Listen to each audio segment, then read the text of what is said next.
So dear friends, it's a beautiful month of September with rains almost every day, especially in the evenings. And of course it's affecting a little the pilgrims who are coming to our Basilica to pay homage to Mother Mary. But I really admire the faith of the people. Every day evening I am there for the flag hoisting, and you see the devotion of the people.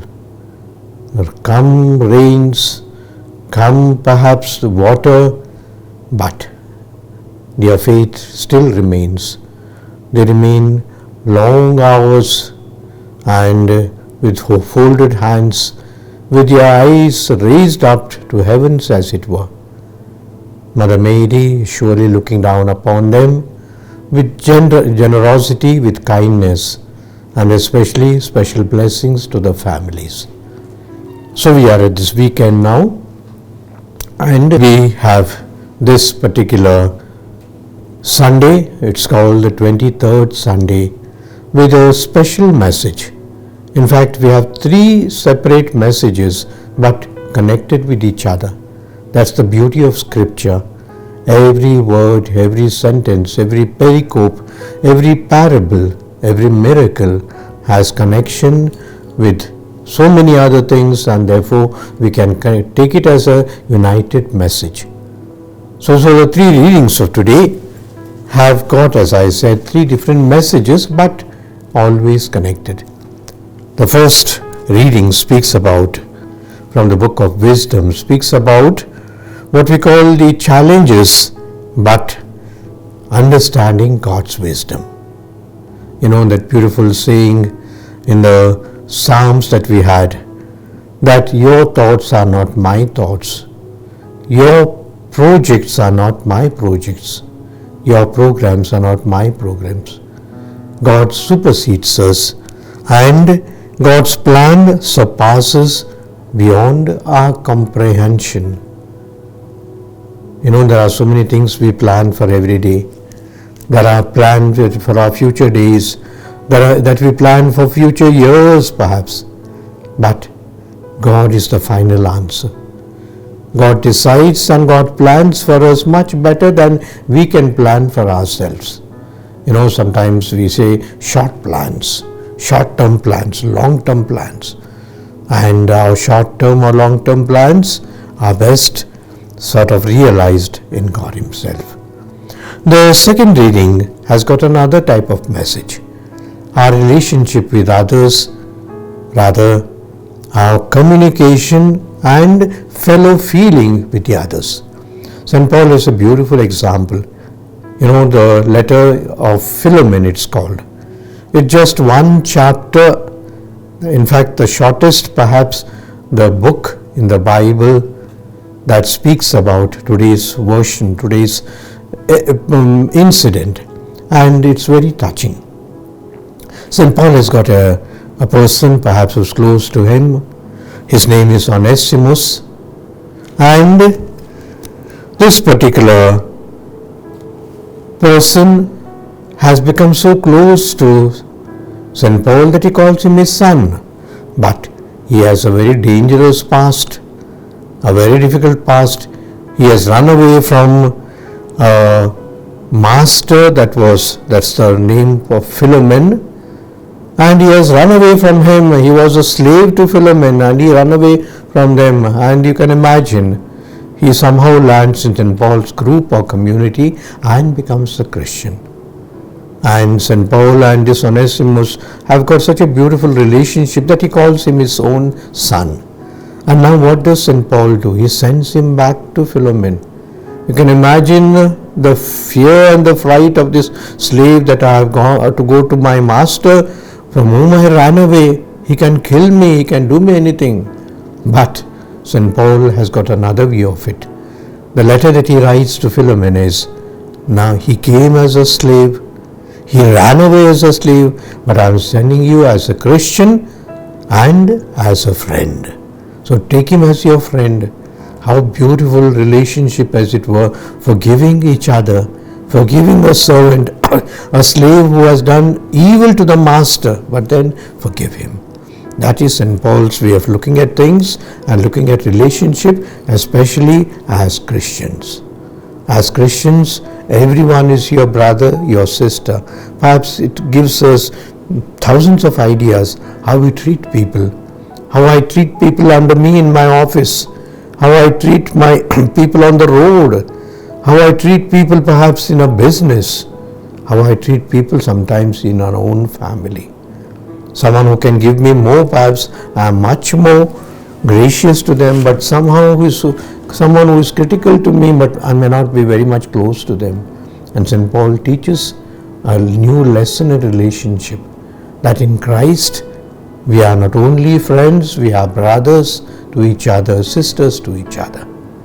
The gospel has got a beautiful message also, and it's a very difficult message, which means following Christ. As Christians, we always say we follow Christ. We follow the tenets of Christ. But Christ is, I would say, exclusive to say that it is either Christ and nothing else. There is no half and half. I will do this also, I will do that also. I will follow this particular person or the thing that I would like to have. I would like to follow Christ also. Christ makes it very clear. It's either me or nothing.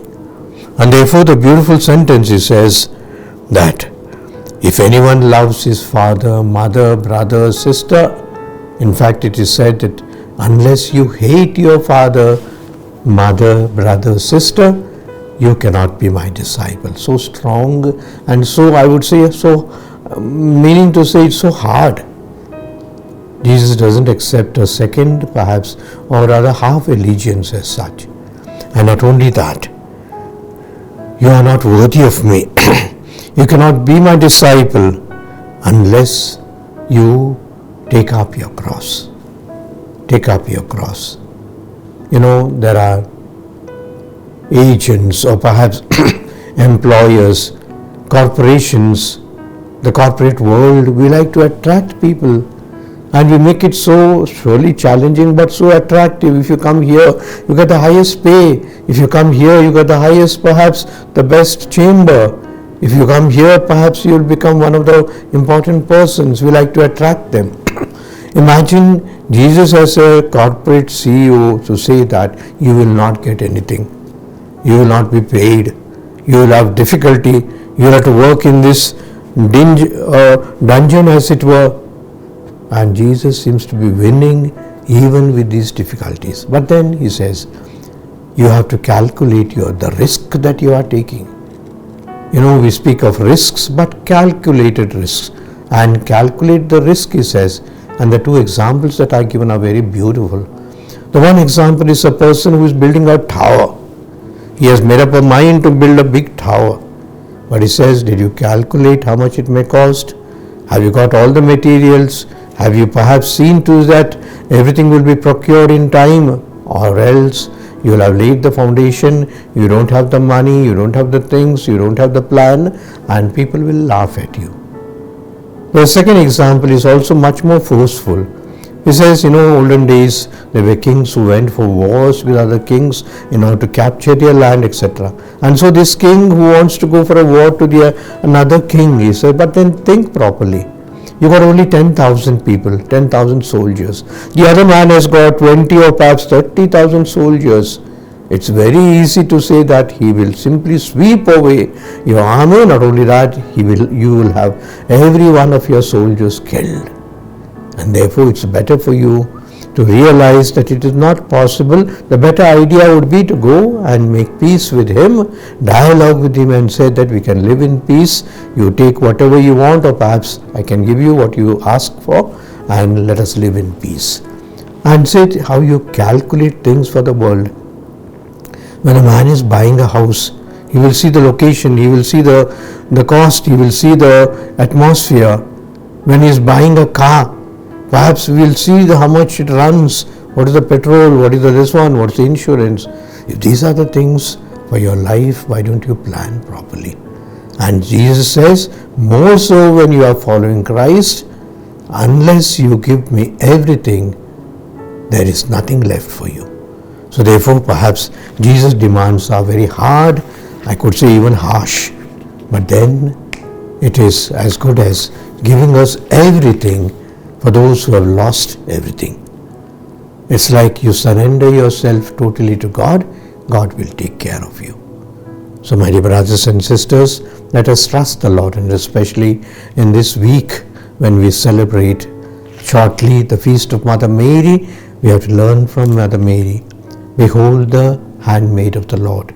Be done to me according to your word. And Mary's life is completely transformed, as it were, because she has surrendered herself completely to God. May Mother Mary, whose feast we celebrate shortly, give us that inspiration in order to surrender ourselves totally to God. Our second point is what we call the Feast of the Nativity itself of the Virgin Mary. As you know, this feast is a very, very dear feast for Bangaloreans, for our Archdiocese, and we have the beautiful Basilica of the Nativity of Our Lady, what we know of Mother Mary, what we call Mary, Mother of Health, good health. And all the roads, as you can say, lead to that. And every day we have crowds of people. We have a lot of masses from morning till evening. We have also the Novena prayers recited. We have also reflections preached by priests in different languages. We have also the Adoration Chapel, where people perhaps can spend more and more time in silence. There is nothing else but silence before God, silently listening before God. Just like the Samuel responding to God, "Hear, Lord, I am listening to you. Speak, Lord, I am listening to you." So that's the type of reflections that we can make before sacrament. And also confessions. There are many, many priests there who are ready to hear your confession, not just for short time, but even for long hours. And besides that, every day we have what we call the flag hoisting. Almost sort of our hearts and minds rise up to God where the flag goes up. And we see thousands of people around, also from far away, and through the media, through the WhatsApp groups or perhaps the internet, many people are also watching from their houses these our celebrations that we are having in the Basilica. And so we arrive at the feast. And the feast, as we know, this year is on Monday. It comes on Monday, 8th of September.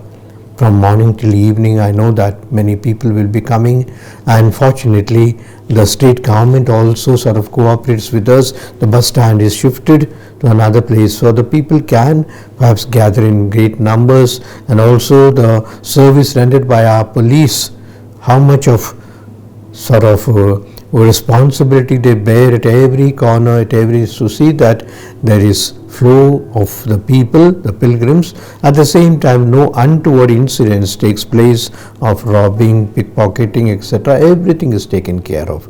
And also the other officials regarding the water flow, regarding electricity, regarding the roads, regarding the procession that will be taken, at the car procession, everything has been taken care. And therefore, we surrender ourselves to Mother Mary. It's a very special time, very dear time. And we commend ourselves to Mother Mary, first of all, our families. Our families. Mary is the mother of family. And secondly, we also commend ourselves personally. Besides my family, I also have a problem. I also have a difficulty. I also have a desire. Recently there's a young man who came to me. When he has been working, he's working in IT/BT, perhaps a big salary also. And then he said, "Bishop, I'm a little restless. My heart is drawing towards God. On the other hand, I have this beautiful job. I'm getting a high salary. Should I leave it and join for priesthood? Or perhaps it's just a bad thought that I'm getting." I said, "Surely God doesn't give you bad thoughts. Commend yourself to Mother Mary. Like your mother, ask her what is happening to you, what is going through you. Is it really a real vocation or just a flash, as it were?" And Mother Mary will help you, will support you, and perhaps will guide you to the next step, next stage of your life. So therefore, my dear brothers and sisters, let us participate in the feast and the festal activities. At the same time, let us try to make this sort of an impression of our life, as it were.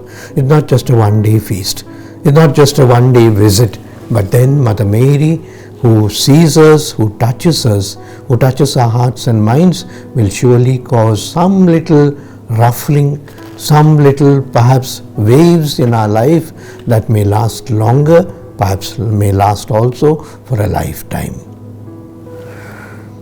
The next we take up the very special theme on this day of what we call the Nativity of Mother Mary.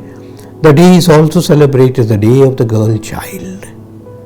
Why am I saying the girl child?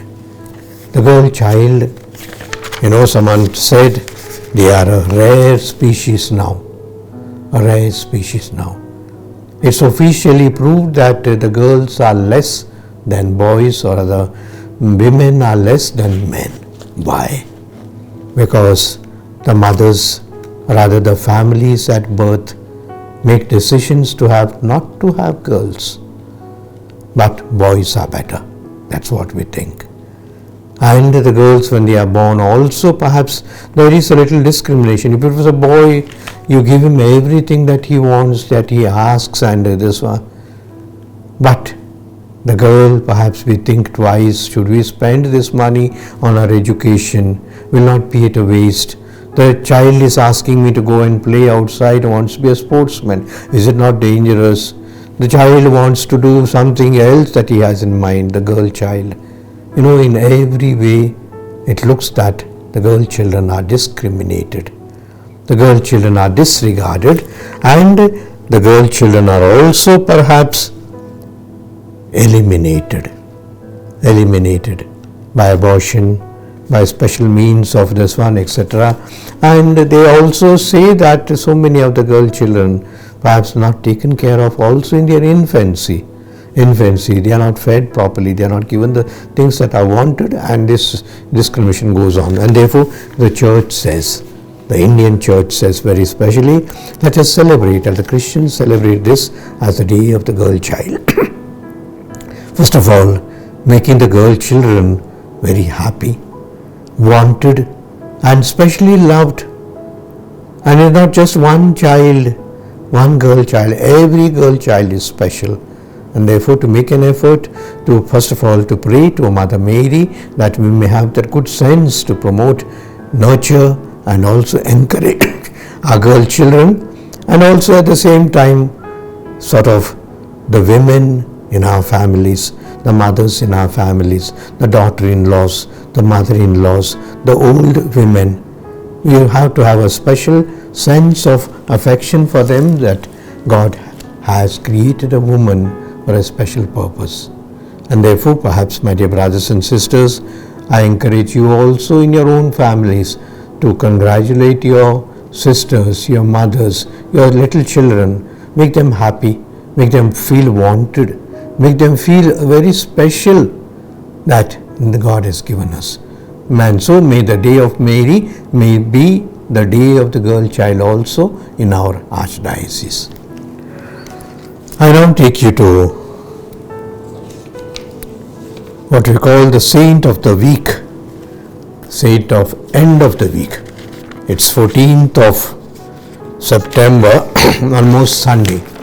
And of course, Sunday, the church does not celebrate the feast of the saints as such, but those that are perhaps, it's better that we know that saints of that particular day also, if it's a Sunday, to remember, because we can learn many things from the saints. And the saint is, of course, we have just celebrated the feast of Mother Teresa and the other saints. And so the end of the next week we go to what's called St. John Chrysostom. A great saint.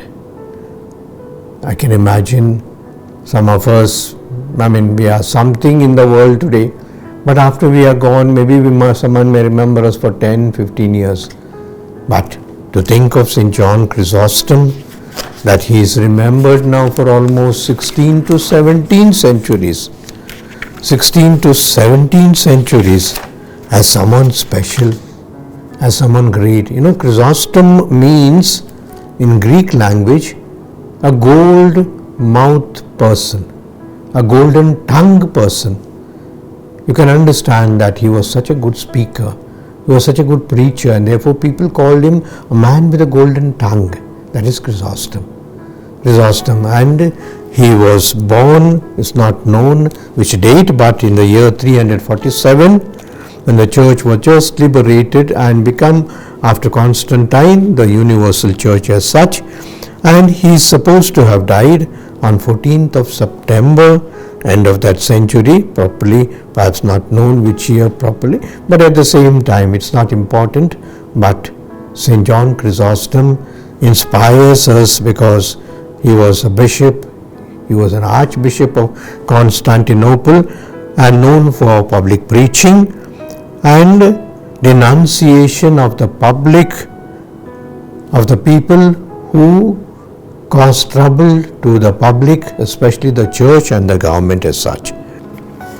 I also speak of a small topic here which may come up after some days, and just I want to prepare the people for it. What's called the caste census in Karnataka, that will take place, we were told earlier, end of September, perhaps it might be a little more postponed now.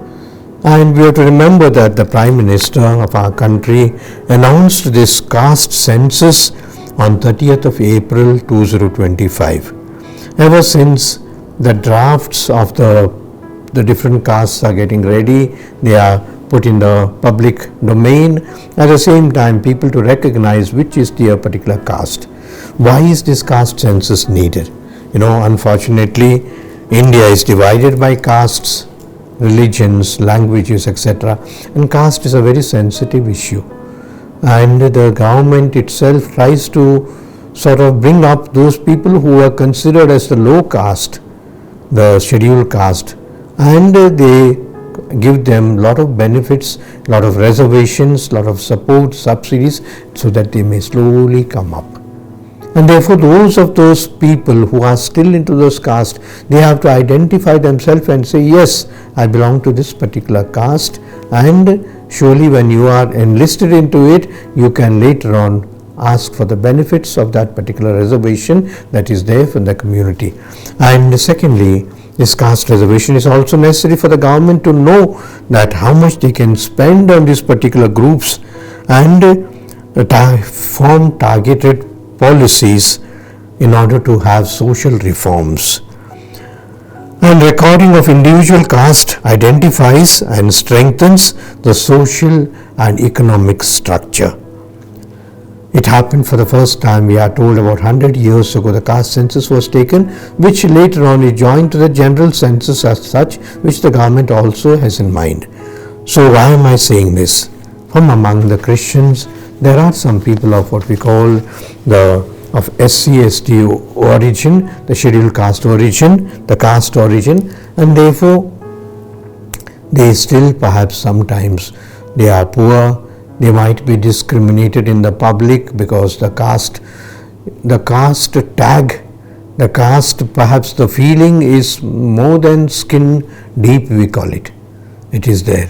And therefore, it is also better that they get the concessions that they can get from the government in order to come up, the special privileges, especially in the job sectors, in the education sector, that they can give. So my request is especially for the Christians, that those who have still remained their caste tag, for example, there are some from the Kuruba families, there are some from perhaps the other background families, the Maratha families, the Andhra backward class families. So therefore, for them it's better that they recognize and see. The government of Karnataka has published a list of almost 1,400 caste groups. 1,000. Of this, surprisingly, there are 52 who are listed as Christian caste also. The Christians who are under the different castes. So therefore, if the Christians who already start their work and say that my origins come from this particular caste, they could also go and enlist themselves so that they can get the benefits for the future. For those of the others who do not want to be caste conscious, who do not want to be sort of recognized as a caste, because there are many people who are coming from the lower caste, say that enough is enough. We don't want to be counted as low caste or high caste. We are satisfied as being the citizens of this country. We do not ask for any separate privileges. In fact, we want to get rid of them, because that caste consciousness and the caste stigma sometimes is very terrible. People don't want to marry their children, people don't allow them to go for certain places, etc. They said we don't want. So therefore, for these people, there is also another category that has been formed. That's called the general category of Christians. Actually, it's the number 261 is Christians. So you can enroll yourself that you come under 261, that is general Christians. For the Syrians, also there is a category. I was surprised to see that the category for the Christians is also there, 1,250. The Syrian Christians who are coming from Kerala, who are coming from the background of the Orthodox churches, etc.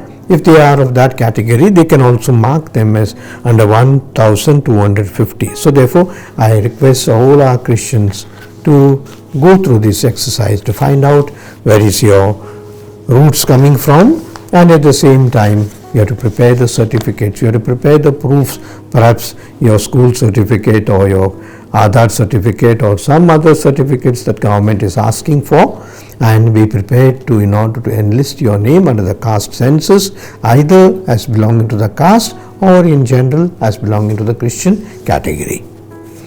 My last feature is the feature of what we call the jewel of the Archdiocese. It's a beautiful feature that every week we get to know about one particular church. Perhaps all of us cannot go and visit the churches, all of us cannot go to those places, but at least to know that we have this beautiful jewel in the Archdiocese hidden somewhere, that for our posterity we can say that I am proud of my church, I am proud of my parish, I am proud of my institution, I am proud of this particular perhaps feeling that I get that we have a special jewel in the Archdiocese. So this time I am speaking for a special jewel that's called the Church of St. Roch in Chelikere. For people who do not know it, it's a beautifully carved out a jewel, I can say. So therefore St. Roch's Chelikere has got a beautiful history. There are histories of the church that someone came and built it, someone came and asked for it, some people donated it, some people. This church has a very special history. The history is crisis. It seems some years back there was plague in this area in Chelikere, Kamanhalli and the all surroundings, and the people were shelter as it were. They were trying to find out the cause and they were trying to find out the cure of the disease, etc. And many people also died. And in this situation, the parish priest that was that time suddenly thought of St. Roch. St. Roch is supposed to be the patron saint for whom we pray in order to be cured of plague. And therefore he said, why not start a small shrine or church of St. Roch itself, so that we can pray to him and ask a deliverance from this plague for which people are dying. And that's how the church came to existence. The St. Roch's Church, which was a small building perhaps in the beginning, and the priest it's not only that, interesting to say that they put 4 crosses on that time Chelikere Kamanhalli area, so that as good as to say that the virus of plague should not come into this territory that we have marked with 4 crosses. Beautiful faith of the people. You have to really appreciate the faith practices of our people. And so with this, the plague slowly subsided and cured. And people were happy that this church is a special church that gave us deliverance from plague as such. The history says that 17th of April 1977, 17th of April 1971 was a very special day for Chelikere. Father Ulasappa He built the new church, that time the new church or a bigger church, and inaugurated it on this day. People were happy, and people of Chalikere was a village that time, perhaps communally, and the others also, that we have a church of our own. And for many years, almost 50 years, this church that was built by Father Ulasappa remained there as a monument of the St. Roch's Church and the miracles that had taken place earlier. We have a modern day priest, a young priest, who perhaps thought also like Father Ulasappa that this church needs to be extended because people are increasing, and the church also has to be rebuilt because all of you can remember the roof was a little low, it was a little dim and dark in the church, and therefore Father Arun Balraj, young and dynamic priest, took up this challenge. It was a great challenge that you could take up because first of all the people had their sentiments to retain the old church. That's very nice, and we can think also that some of our old churches are beautiful. We don't have to demolish them. We can even repair and renovate them, perhaps increase their size and shape, and that's what Father Arun Balraj did, and I think it's a good example that he has set for the rest of the diocese. Especially our priests who want to build new churches, we can also remodel and perhaps restructure our old churches. But the big crisis was the money. He knew that you needed a lot of money. And the Chalikere people, I know that there are some people who have means, but there are also poor people there. But he took it as a challenge, and the Archdiocese also helped him. He is supposed to have collected about 3 crore rupees in order to build this church. And he has retained the facade of the old church. At the same time, perhaps the 1 or 2 walls of the church, but then extended it, and it looks beautiful.